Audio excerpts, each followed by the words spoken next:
გავაცნოთ. შენ დაიწყე. დავიწყე. კვირის ექსპონატი, რომელიც ამჯერად ხელნაწერთა ეროვნულ ცენტრში დამთვალიერებელს ელოდება, ვახტანგ მეექვსეს ქიმიის წიგნია, სადაც მათემატიკური და ქიმიური შინაარსის თხზულებებია შესული.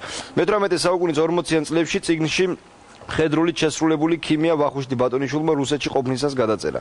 ტექსტში ჩართულია ვახუშტის ხელითვე შესრულებული ფიზიკისა და ქიმიის ხელსაწყოთა ნახაზები, სადაც შავ მელანში შესრულებულ ტექსტს სიგნურით შესრულებული სათაურები აცალკევებს. ხელნაწერთა ეროვნული ცენტრი დამთვალიერებელს ერთი კვირის განმავლობაში უმასპინძლებს.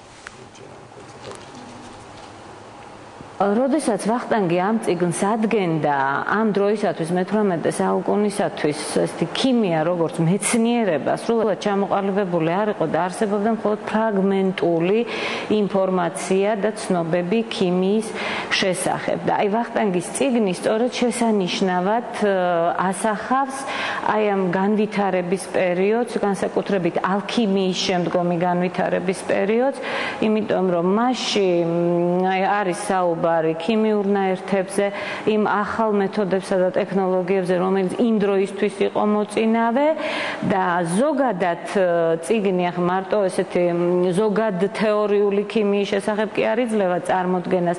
როგორც ჩანს, მას გამოყენებითი დანიშნულებაც უნდა ჰქონოდა.